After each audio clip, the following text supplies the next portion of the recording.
بسم اللہ الرحمن الرحیم۔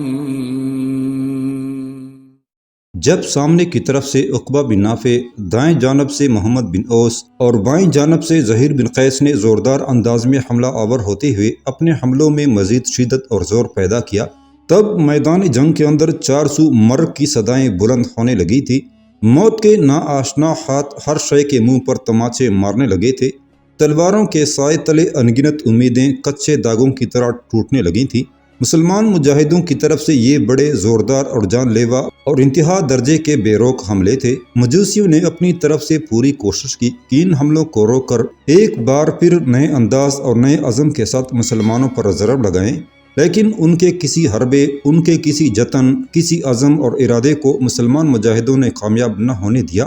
اور جب عقبہ بن نافع، محمد بن اوس اور زہیر بن قیس کی طرف سے لمحہ بلمحہ حملوں میں تیزی اور شدت آتی چلی گئی، تو اسی شدت کے ساتھ ساتھ بڑی تیزی کے ساتھ مجوسیوں کے لشکر کی حالت خراب ہونا شروع ہو گئی تھی۔ آخر آتش پرستوں کو مسلمانوں کے ہاتھوں بدترین شکست کا سامنا کرنا پڑا، اور شکست اٹھانے کے بعد وہ اپنی پشت پر جو قریب ترین قلعہ تھا اس میں جا کر محصور ہو گئے تھے۔ عقبہ بن نافع، محمد بن اوس، زہیر بن قیس نے اپنی لشکر کو آگے بڑھایا اور اس قلعے کا محاصرہ کر لیا تھا۔ ابھی قلعے پر حملوں کی ابتدا نہ کی گئی تھی کہ قلعے کے سارے دروازوں اور برجوں پر سفید پرچم لہرا دیے گئے تھے۔ اس کے بعد قلعے سے چند افراد پر مشتمل ایک وفد نکلا۔ اس وفد کی رہنمائی مجوسیوں کا مذہبی پیشوا کر رہا تھا۔ چنانچہ مجوسیوں کا یہ وفد جب مسلمانوں کے لشکر میں پہنچا اور اس نے صلح کی درخواست کی، تب وفد کو عقبہ بن نافع کے سامنے پیش کیا گیا۔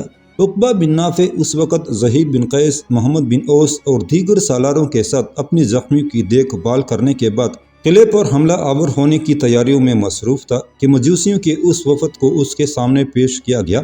عقبہ بن نافع اور دوسرے سالار بڑے خوشگون انداز میں ان سے ملے، اور جب مجوسیوں کے وفد کے سربراہ یعنی مغ نے مسلمانوں سے صلح کی درخواست کی، تب ان کی صلح کو قبول کر لیا گیا، اور مغ نے اپنی طرف سے مسلمانوں کے سامنے یہ پیشکش کی کہ آنے والے دور میں مجوسیوں کے وہ چاروں قلعے مسلمانوں کو خراج دیں گے، مسلمانوں کے مطیع اور فرمان بردار بن کر رہیں گے، اور افریقہ کی سرزمینوں میں کسی بھی موقع پر مسلمانوں کے دشمنوں سے الحاق نہیں کریں گے۔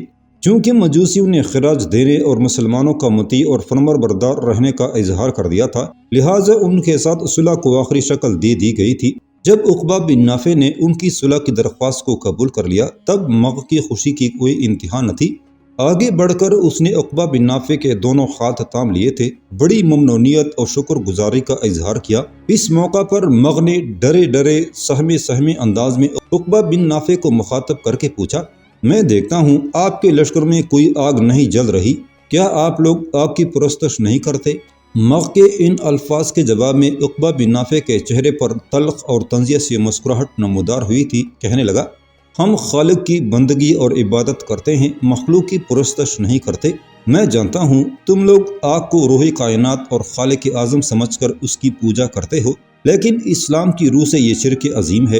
آگ محض ایک توانائی ہے اور قدرت کی نشانیوں میں سے ایک ہے، اور پھر آگ پر انسانی غلبے نے بنی نو انسان کی تاریخ بدل دی ہے، اور اب انسان آگ کو مختلف صورتوں میں استعمال کرنے لگا ہے۔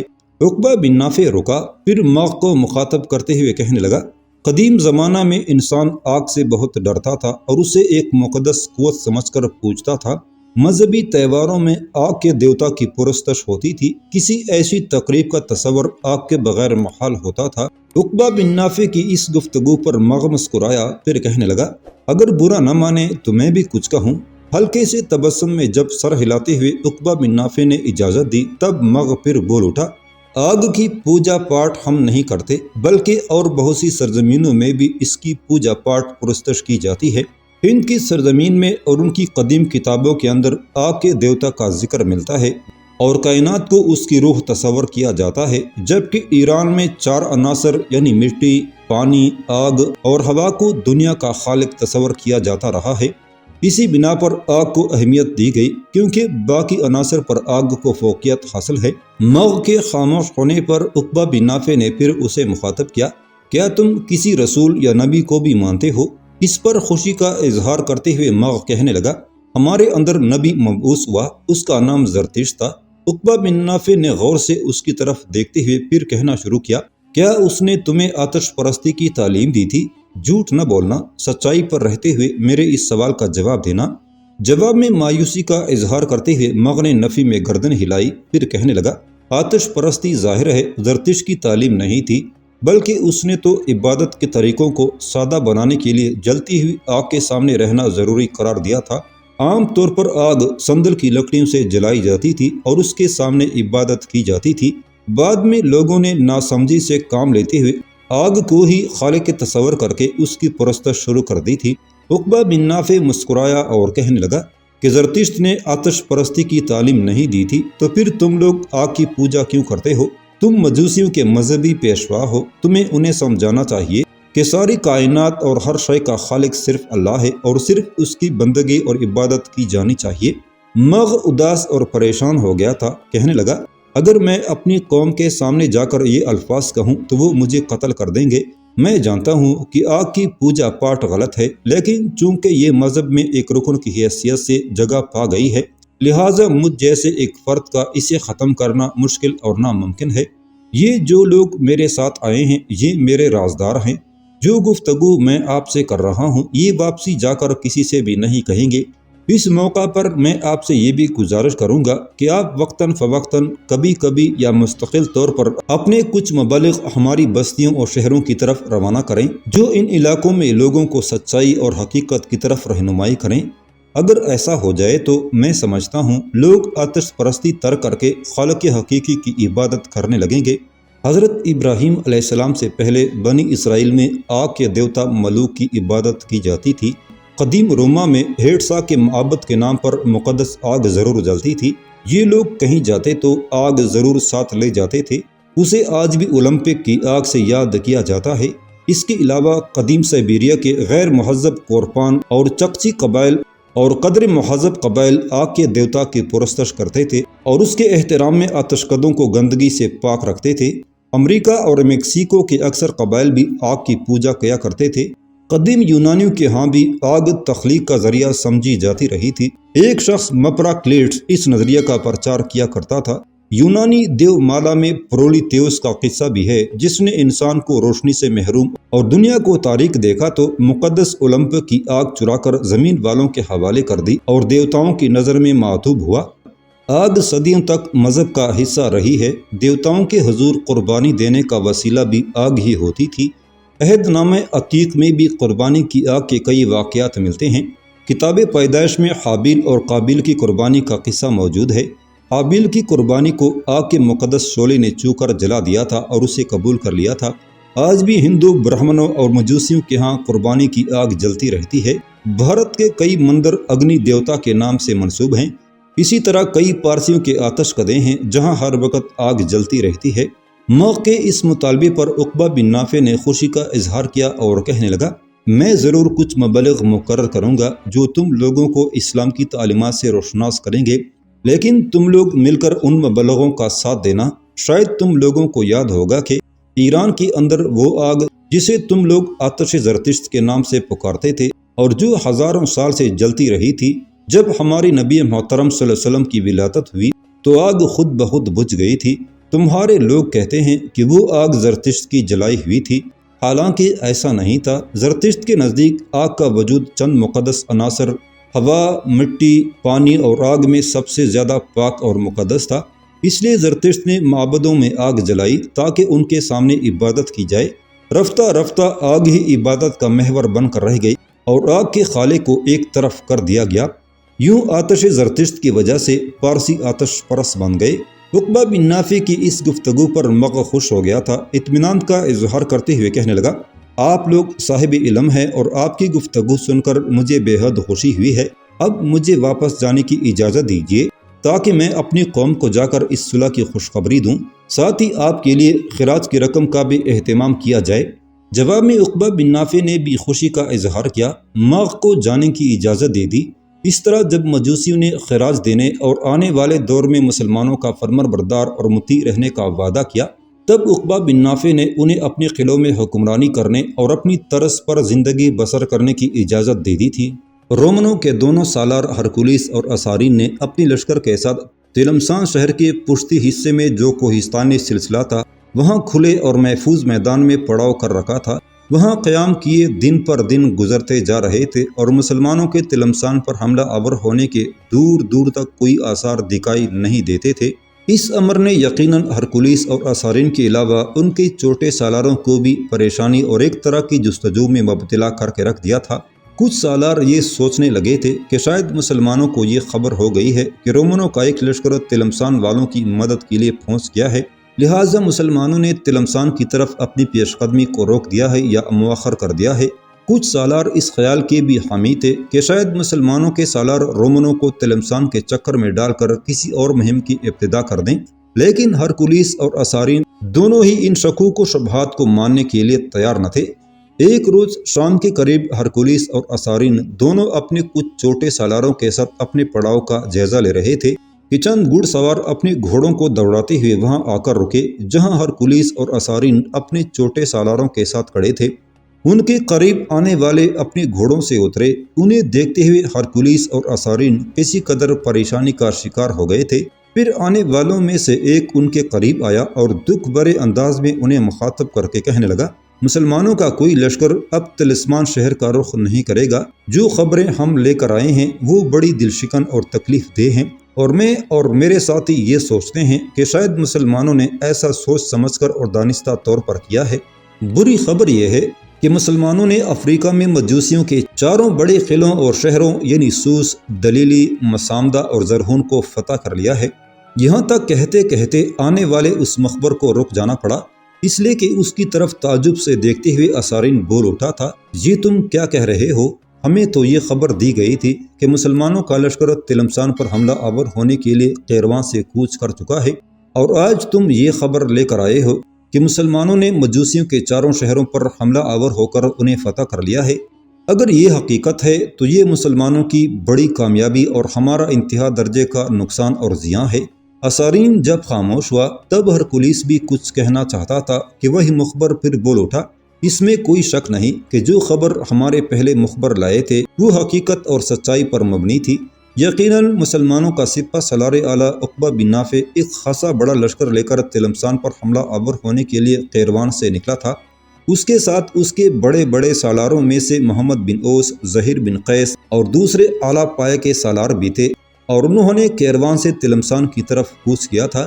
کچھ فاصلہ بھی طے کیا تھا، پھر نہ جانے کیا ہوا کہ مسلمانوں کا سالار اچانک پلٹا۔ تلمسان کا رخ کرنے کے بجائے اس نے مجوسیوں کے 4 شہروں کا رخ کر لیا تھا۔ اس کے بعد اس مخبر نے مجوسیوں اور مسلمانوں کے درمیان ہونے والی جنگ اور اس کے نتائج کی تفصیل ہرکولیس اور اسارین دونوں سے کہہ دی تھی۔ وہ مخبر جب خاموش ہوا تب انتہائی مایوسی اور کسی قدر غصے میں ہرکولیس بول اٹھا، اس کا مطلب ہے ہم نے یہاں قیام کر کے اپنا وقت ضائع کیا ہے، اور اس میں ہمارے مخبروں کی کوتاہی بھی پنہاں ہے۔ اگر مسلمانوں کا لشکر تلمسان کی طرف آنے کے بجائے مجوسیوں کے شہروں کا رخ کر گیا تھا تو اس کی خبر ہمیں بروقت ملنی چاہیے تھی۔ اب ہمیں یہ بتایا جا رہا ہے کہ مسلمان مجوسیوں پر حملہ آور ہوئے، ان کے لشکریوں کو شکست دے دی اور مجوسیوں نے انہیں خراج دینا قبول کر کے ان کی اطاعت اور فرمان برداری اختیار کر لی ہے۔ اگر ایسا ہوا ہے تو افریقہ میں رومنوں کے مفادات کو پہلے سے زیادہ دھچکا لگا ہے۔ مجوسیوں کی ان صحراؤں کے اندر بڑی قوت اور طاقت تھی، اور اس طرح ہم سے تعاون ترک کر کے مسلمانوں کی اطاعت اور فرمان برداری قبول کر لینا اس بات کی نشاندہی ہے کہ افریقہ میں رومنوں کے مفادات ڈگمگانے لگے ہیں۔ یہاں تک کہنے کے بعد ہرکولیس رکا، کچھ سوچا، اس کے بعد وہ آنے والے مخبروں کو مخاطب کر کے کہہ رہا تھا، میرے عزیز بھائیو، اب یہ کہو کہ اس وقت مسلمانوں کا لشکر کہاں اور کس جگہ ہے؟ جواب دینے سے پہلے اس مخبر نے اپنا گلا صاف کیا، پھر وہ بول اٹھا، مسلمانوں کے لشکر نے ابھی تک مجوسیوں کے شہروں کے قریب ہی پڑاؤ کر رکھا ہے۔ مجوسی ان سے پورا تعاون کر رہے ہیں، انہیں کمک اور ضرورت کا سامان بھی مہیا کر رہے ہیں، ساتھ ہی انہیں خراج کی رقم ادا کرنے کی پیشکش کی جا چکی ہے۔ اس کے بعد مسلمانوں کے سالار کے کیا ارادے ہیں کچھ خبر نہیں، اس لیے کہ جب اس نے کسی مہم کی ابتدا کرنی ہوتی ہے یا کسی شہر پر حملہ آور ہونا ہوتا ہے تو وہ اپنے چند چیدہ سالاروں کو اپنے پاس بلا کر بڑی رازداری سے اپنی منصوبہ بندی مکمل کر لیتا ہے، اور اس کے بعد بڑی برق رفتاری سے اس پر عمل کرنے کا عادی ہے۔ اس بار اسارین اس مخبر کو مخاطب کر کے بول اٹھا، کیا تم بتا سکتے ہو کہ مسلمانوں کا سالار جو لشکر لے کر مجوسیوں پر حملہ آور ہوا، عددی لحاظ سے اس کی کیا کیفیت تھی؟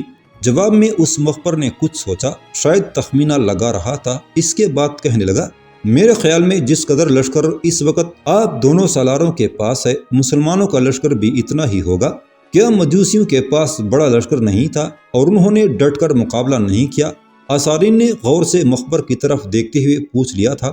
جہاں تک مجوسیوں کا تعلق ہے تو ان کے پاس مسلمانوں سے کہیں بڑا لشکر تھا، لیکن مسلمانوں کے جنگ کرنے کا طریقہ نرالا، انوکھا اور عجیب ہے۔ میں یوں کہوں گا کہ باقی اقوام کے لشکری میدان جنگ میں کوشش کرتے ہیں کہ وہ کام نہ آئیں اور اپنی زندگی بچا کر نکل جائیں، جبکہ مسلمان لشکری پچھلی صفوں سے اگلی صفوں کی طرف جاتے ہوئے بڑی بےتابی، بڑی فداکاری کا مظاہرہ کرتے ہیں اور اپنی جان ہتھیلی پر رکھ کر دشمن کے سامنے آتے ہیں اور فدا ہو جانے میں اپنی ذات پر فخر محسوس کرتے ہیں۔ لیکن ہمارے ہاں ایسا نہیں ہوتا، اور پھر مسلمان لشکری موت سے نہیں ڈرتے۔ ان کے ذہن میں ایک بات ڈال دی گئی ہے کہ موت خداوند قدوس کی طرف سے مقرر ہے، جب اس کا آنا ہے تو اس کو ٹالا نہیں جا سکتا۔ اس بنا پر مسلمان لشکری سر پر کفن باندھ کر میدان جنگ میں اترتے ہیں اور ان کا ایک ایک لشکری ان کے دشمنوں کے 5 لشکریوں پر باری ثابت ہو جاتا ہے۔ مجوسیوں سے مقابلے میں بھی یہی معاملہ ہوا۔ اگرچہ مجوسیوں نے مسلمانوں کا ڈٹ کر مقابلہ کیا، لیکن مسلمانوں نے ایسی جان نثاری سے حملے کیے کہ مجوسیوں کی صفوں کی صفیں انہوں نے الٹ کر رکھ دیں۔ مجوسیوں نے اپنے ایک قلعے میں اپنا ایک لشکر بھی محفوظ رکھا تھا، اور جب انہوں نے دیکھا کہ ان پر مسلمانوں کی طرف سے دباؤ بڑھ رہا ہے، تب انہوں نے اس محفوظ لشکر کو بھی نکالا اور جنگ کی بٹی میں جھونک دیا۔ لیکن ان کی بدقسمتی کہ وہ محفوظ لشکر بھی انہیں شکست اور ہزیمت سے نہ بچا سکا۔ مسلمانوں نے میدان جنگ میں ان کا خوب قتل عام کیا، اور مجوسیوں کو جب یقین ہو گیا کہ شکست ان کا مقدر بن گئی ہے تو وہ بھاگ کر قلعہ بند ہو گئے۔ اس کے بعد ان کا مغ شہر سے نکلا اور صلح کی بات کو آخری شکل دے دی گئی۔ مخبر جب خاموش ہوا تب کچھ دیر تک خاموشی رہی۔ ایک دوسرے کی طرف گہری نگاہوں سے دیکھتے ہوئے ہرکولیس اور آثارین کچھ سوچتے رہے۔ اس کے بعد کسی نتیجے پر پہنچنے کے بعد ہرکولیس بول اٹھا تھا، میرے خیال میں ہمیں اب مزید یہاں قیام کر کے وقت ضائع نہیں کرنا چاہیے۔ میرا اندازہ ہے کہ مسلمانوں کے سالار نے ہمیں چکمہ دیا ہے۔ اس نے شروع میں ہی ہمیں دھوکے میں رکھا ہوگا کہ پہلے وہ تلسمان کا رخ کرے گا، اور جب ہمارا کوئی لشکر تلمسان کے لیے جائے گا تو وہ مڑ کر مجوسیوں کے شہروں پر حملہ آور ہو جائے گا۔ اور میں سمجھتا ہوں کہ مسلمانوں کا سالار اپنی اس تدبیر میں کامیاب بھی ہوا ہے، لیکن ہم نے اس کامیابی کو ختم کر کے اس کی کامیابیوں پر اپنی کامیابی کا کفل مسلط کرنا ہے۔ اس میں کوئی شک نہیں کہ مجوسیوں نے مسلمانوں کی اطاعت اور فرمانبرداری اختیار کی ہوگی، اور مسلمانوں کو خراج دینے کا بھی انہوں نے وعدہ کر لیا ہوگا۔ ایسا انہیں شکست کے بعد کرنا پڑا ہوگا، اور شکست کے بعد انہیں ایسا کرنا بھی چاہیے تھا۔ اسی میں ان کی بہتری، ان کا تحفظ تھا۔ یہاں تک کہنے کے بعد ہرکولیس رکا، لمحہ بھر کے لیے آثارین کی طرف دیکھا، پھر کہنے لگا، میرے خیال میں ہمیں سب سے پہلے جو قدم اٹھانا ہوگا وہ یہ کہ یہاں سے کوچ کرنے سے پہلے اپنے تیز رفتار قاصد مجوسیوں کی طرف بھجوانے چاہیے اور انہیں آگاہ کر دینا چاہیے کہ ہمیں مسلمانوں کے خلاف ان کی مدد کے لیے بروقت پہنچنا چاہیے۔ لیکن وقتی ستم ظریفی کے ہم مسلمانوں کے چکمے میں آ گئے، اور مسلمانوں کی تلمسان کی طرف پیش قدمی نے ہمیں دھوکے اور فریب میں ڈال دیا۔ ہم تلسمان میں پڑے رہ گئے اور مسلمان مجوسیوں پر حملہ آور ہو کر انہیں اطاعت پر مجبور کر گئے۔